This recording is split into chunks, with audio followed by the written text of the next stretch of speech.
Inuugnay ang isang dating mataas na opisyal ng Philippine National Police sa isang aligasyon ng bribery na nagkakahalaga ng 200 milyong pesos para sa pagpapalaya kay Alice Gu. Ayon sa mga ulat, nagkaroon ng kasunduan sa pagitan ng opisyal at ng ilang mga individual upang mapalaya si Gu mula sa kanyang pagkakakulong. Ang isyong ito ay nagdulot ng malawakang pagdududa sa integridad ng sistema ng katarungan sa bansa at nagbigay diin sa pangangailangan para sa maigpit na pag-imbestiga at transparency sa mga ganitong uri ng kaso. Subalit, bago ang lahat, kapag bago ka pa sa aking channel, please subscribe, click the notification bell at mag-like para lagi kang updated sa mga video na i-upload pa namin. Muli, ito ang Tindig Pinas, kung saan bawat issue ng bayan may boses ka. Particular, meron po bang lumabas na balita mula sa intelligence community na may high BI official ay tumanggap ng 200 million pesos mula kay Guo Huaping? Ganong ka panipaniwala ang ganitong impormasyon? Madam Chair, dun sa amount po na 200 million, na nakakuha po tayo ng intelligence information with regard to the amount, pero with regard to dun sa tumanggap po ng that amount na isang BI personnel or associated sa BI, wala pa ho, pero we're still validating. We're part of the investigation, Madam Chair. Kailan nyo na po mabavalidate? Kasi nabanggit ko na po ito sa previous hearing at sinabi na rin po ng BI noon na iniimbestigan nyo na noon. As the soonest, Madam Chair. But When is the soonest, sir? if we have a validated information, Madam Chair, we will submit. Within several days? Yes, ma'am. Yes, ma'am. Madam Chair. How many days po? 3 days? Um, 1 week? I'm sorry, Madam Chair, but I cannot commit. I can only commit if there's a validated information, Madam Chair. Of course, I understand that. So within a few days, We will try, Madam try Chairperson. your best. Itanong ko rin, before Senator Joel, itanong ko rin itong parehong tanong kay General Villanueva. Kapani-paniwala ba yung ganyang impormasyon na mayroon daw mataas na BI official na tumanggap ng 200 million para patakasin si Guo Huaping? Good morning, Madam Chair.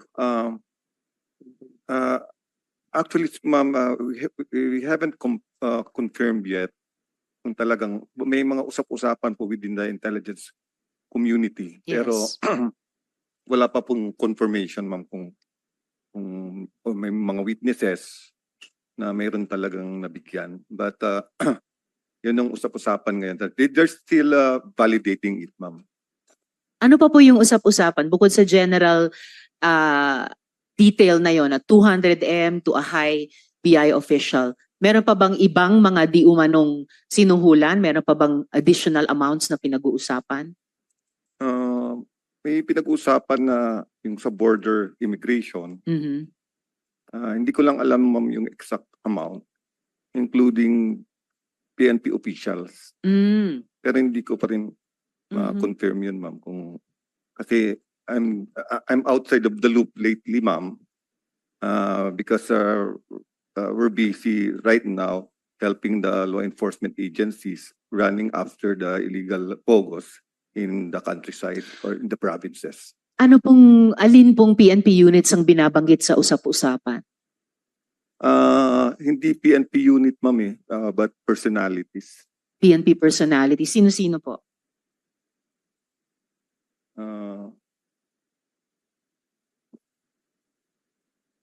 I think it was mentioned the former chief PNP. Which one? I don't know, ma'am, but former chief PNP daw. Wow. Alright. Salamat, General Villanueva. Sino pong resource person ng PNP dito? Yes, sir. General Takaka. So we've heard a few of the agencies so far saying nagkukondukta po sila ng internal investigation sa kanila ring mga hanay. Narinig nyo or sa sariling Intel Directorate at units ng PNP, meron din po bang ganitong mga impormasyon, ganitong mga hundreds of millions of pesos in di umano mga bribe amount sa mga matataas na opisyal sa BI at ngayon nababanggit pati isang dating PNP chief pa. Sa inyo pong investigasyon, ano pong lumalabas, General? Good afternoon, Madam Chair. For the part po ng PNP, so far po wala po kaming report with regards po kung may mga nasuhulan na PNP personnel. But despite of that po ay yung aming pong intelligence community ay tuloy-tuloy po ang kanilang pag-coordinate sa ibang agencies para malaman kung may mga PNP personnel na involved, then we will file the necessary case po kung may mga evidence po kaming makukuha, Your Honor. General, I'm almost disappointed. Dahil sa isang naunang hearing, kayo ang naunang institusyon na nakaalam na nakatakas na sa bansa si Go Huaping. Kayo lang yung nagsabi, August 14 pa lang alam nyo na. At August 15 sinabihan nyo ang BI. Whereas all the other agencies then said August 19 lang daw nila nalaman nung nagmanifestation ako na parang sa Senado pa umaasa ng Intel ang ating Intel agencies. I cannot believe it and I don't want to believe it. Kasi pag ganun talaga ang state of Intel natin, kawawa tayo sa mga susunod na panahon. So sir, earlier, the PNP resource person in an earlier hearing also said, may internal investigation kayong ginagawa. Wala pa bang bunga yun? Especially about a very important issue like corruption of high officials within the organization. Yes, ma'am, yung report sa amin na nakatakas si Alice po is coming from the Interpol po, ma'am. So yun po yung naging information po namin coming from the Interpol po na nakuha po natin. Then yung sa mga allegations po na is ongoing naman po, ma'am, yung aming investigation. Yes sir, pero more than a month ago na po yung August 14 na input ng Interpol. So really I'm shocked. And PNP widow po ako, alam nyo naman. So may expectation ako sa national police natin. Well, thank you General, but PNP has to come back with more than that sa komiteng ito. Kami, ginagawa namin yung aming trabaho in terms of investigation in aid of legislation, but patapos na rin po kami. Step up na dapat talaga ang law enforcement. Salamat General Takaka. Before I recognize Senator Joel, balik lang General Villanueva, you mentioned a former chief PNP. Mula sa Intel nyo, anong klaseng tulong, aid o assistance ang pinrovide nung taong ito? I don't know the exact ma'am kung anong provide na support. But yun lang naman na nabanggit sa amin sir, but hindi pa na-confirm yan ma'am kung talagang nagbigay or binigyan or tinanggap or may witnesses. Yun lang po ang naririnig namin sir within the intelligence community, but I'm out of the loop po kasi lately ma'am hindi ko din ma-confirm yan ma'am kung ano. I understand General, pero just to be clear, bahagi ng usap-usapan sa Intel community na a former chief PNP ay on the take kay Go Huaping. Tama po? Yes ma'am yan, pero hindi ko din ma-ascertain yan ma'am kung kanino galing yung report ma'am. It's just parang rumors lang within the intelligence community. I think they are validating it right now. I even went to Nika last week, but there's no information about it ma'am. Salamat General. That's all well noted. Pero dun sa usap-usapan na vine-verify pa ng buong Intel community, kasama din ba sa usap-usapan na itong alleged former chief PNP ay tinulungan ng kahit sino sa mga kasalukuyang government officials natin sa usapin ng pagtakas ni Go Huaping? Wala naman ma'am. Ang parang usapan dun ma'am, parang nasa payroll, yung monthly payroll ever seen. It gets worse and worse. Kanina, bad enough yung magbayad di umano ng daang milyong pisong suhol para makatakas ang isang Guo Huaping.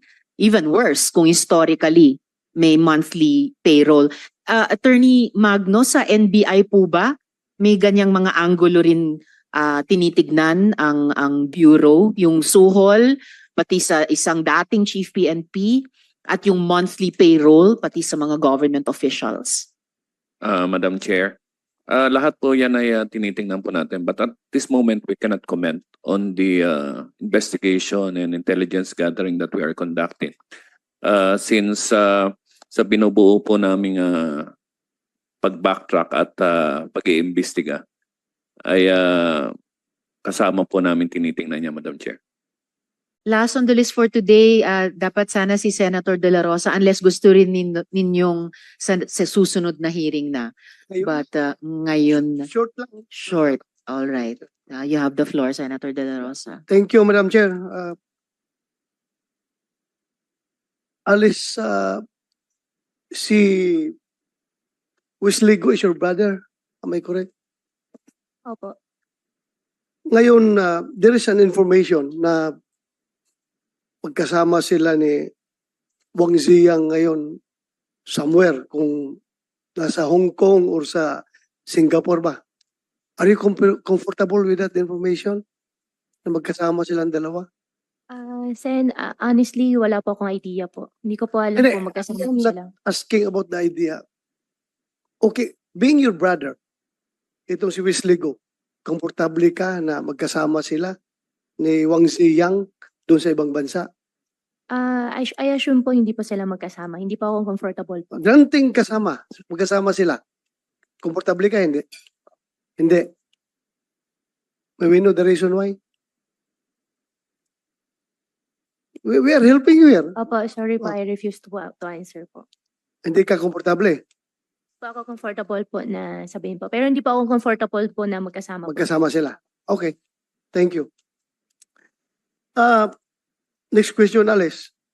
Kung hindi ka na-aresto sa Indonesia, anong next plan mo dapat? Halimbawa, hindi ka pinakialaman ng Indonesian authorities. Anong next plan mo? What's your next move? Supposed to be your next move.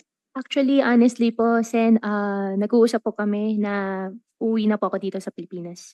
Uwi sa Pilipinas. Aharapin ko po at magpapaliwanag po ako. Wala kang plano na umuwing China? Ang plano ko po ay bumalik po dito sa Pilipinas po. Dito po ako uuwi. How about China? Were you entertaining that thought of Wala going po. to China? China, wala po. So from At saka Senator De Indonesia, La Rosa, if I may, sinabi niyo mo, Guo Huaping, balak mo sana, gusto niyo sana bumalik dito at magpaliwanag. I highly encourage you to do that during this hearing. Magpaliwanag hanggat kaya mo. I think you know what I mean. Senator De La Rosa. I am just, I'm just asking this question because I was entertaining some conspiracy theorists putting forward the theory na itong si Alice Go ay posibleng isang sleeper cell agent ng China na pinadala dito sa ating bansa. Well, yun nga kaya ko tinanong kung gusto niyang next move niya from Indonesia is going home to China kasi the safest place for a sleeper cell agent is to go back home. Yung home base niya. Safe na safe siya doon sa China kung if indeed she is a state agent of China. Kaya nga tinatanong ko, so wala kang balak pumuntang China? Wala po, before po nangyari po yung sa Indonesia po, nag-uusap na po kami nag-uusap po na consider ko po talaga na ang next move ko po ay babalik po ako dito sa Pilipinas. At saka magpaliwanag. sigurado Senator De La Rosa, hindi- bago kayo magpatuloy, acknowledge ko lang yung pagdating ni Senator Bong Revilla na kasamang magtatanong sa susunod. na Thank you, hearing. thank you. Senator De La Rosa. Kaya siguro ayaw mong pumuntang China dahil involved ka ng Pogo. Siguradong katay ka sa gobyerno ng China pag umuwi ka doon. Dahil galit na galit ang gobyerno ng China against Pogo. Am I correct? Sen, hindi po ako involved po sa Pogo. At in fact, yung tatay ko po nasa China po ngayon. Kung kami po, Whether you like it Opo. or not. Okay. kung kami po ay Whether you involved like it or po, not. sana po, hindi naman po, hindi naman, tama naman po kayo na galit po ang Chinese government po sa Pogo. And I Galit think, nga. Kaya kung pupunta ka ng China, talagang katay ka doon dahil galit na galit ang Chinese government sa Pogo.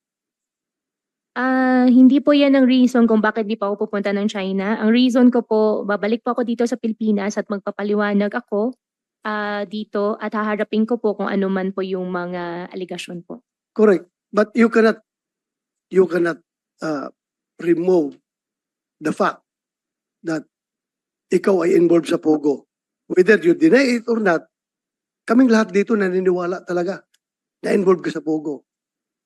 Kung mag-insist ka, you can tell it to the Marines, not to the policeman. Okay. Next question. Merong sinabi si General, wala pa ako dito kaya, General Villanueva, retired General Villanueva, na meron daw isang former chief PNP receiving a monthly payroll from you. Pwede bang malaman kung sino itong former chief PNP? I'm concerned because I am a former chief PNP. Baka mamaya, merong lalabas na script dyan na si Bato ay tumatanggap ng pera galing sa'yo. Wala pong ganun pong nangyayari. Sigurado ka? Sigurado po ako. Wala pong Kilala ganun mo ba nangyayari. ako? Nakita ko po kayo in person nung andito na po sa Senate po. Before that, nag-meet ba tayo in person? Never po. Sigurado ka? Sigurado Kahit po. selfie. May selfie ka sa akin? Selfie, I think wala po. Kahit nag-cruise mo lang tayo sa isang mall, nakita mo ako. Hindi mo ako nakita sa isang Hindi mall? po. Sigurado ka? Sigurado po ako. Ay, siniguro ko lang dahil baka mamaya may lalabas na script dyan na ako yung former chief PNP na tumatanggap sa iyo ng pera. Klaruhin ko lang ito. So, General Gonzales, pwede malaman from you kung sino yung former chief PNP na sinasabi niyo na tumatanggap ng monthly payroll from Alice Go? Your Honor, I don't have any confirmation, but I'm sure you're not the one. I think so. Thank you. Thank you if I'm not the one. Yun lang, siniguro ko lang. Thank you, General Villanueva. Thank you for that information. Alice Go. Marami akong question, pero Madam Chair, pero baka... Ha?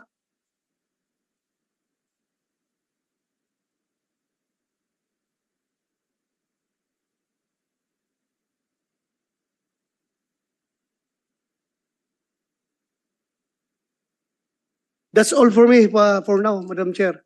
Salamat. Thank you. Salamat, Next ko na. Next. salamat kaayo, Thank you. Senator De La Rosa. Isang malagang bahagi ng ating lipunan na protektahan ang karapatan ng bawat individual at tiyakin na may pananagutan ang mga lumalabag sa batas. Hindi may tatanggi ang mga hamon ng katiwalian at korupsyon.